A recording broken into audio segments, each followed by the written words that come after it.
सोलोंथाइ बान्था मोनगिरि खोमसार बसुमतारीखौ बाक्सा जिल्ला बर' थुनलाइ आफादा मान बावदों। बाक्सा जिल्लानि बरमानि फोरोंगिरि खोमसार बसुमतारीनो राजस्थाननि जयपुराव थानाय हाइपेट्स मीडिया एन्ड प्रमोशन पीवीटी लिमिटेडआ बे बोसोराव इन्डियान एडुकेशन एवार्ड 2023 बान्था होनाय खौराङा फोसावजानायनि उनाव फोरोंगिरि, थुनलाइगिरि, समाजारि आफादफोरनि बिबानगिरि थामहिनबा मोजां हामलायगिरिफ्रा गोजोननाय बावहरदों। बिदिनो दिनै बिथां बसुमतारीखौ बिथांनि बरमायाव थानाय न'आव नुजाथिफैनानै बाक्सा जिल्ला बर' थुनलाइ आफादा बरायफैयो।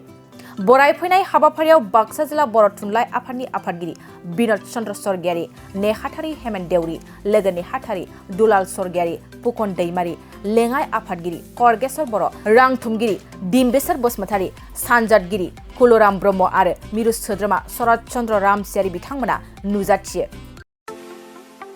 सना रुफा आरो हिरानि जुवेलारि गाननो मोजां मोनग्रा सुबुंफोरनि थाखाय गोजोनथाव खौरां।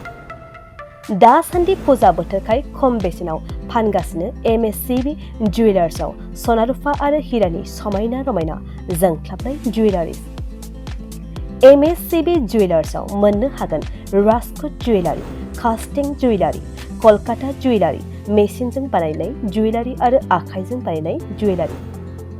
लोगोसेनो हाबा हुखायाव गाननो थाखाय सना आरो हिरानि समायना जुवेलारिसफोरखौबो मोननो हागोन। एमएससीबी जुवेलार्सआनो दं क'क्राझार सहरजों नांजाबनाय क'क्राझार रेल गेटनि साखाथि वार्ड नं 5 विवेकानन्द पथआव।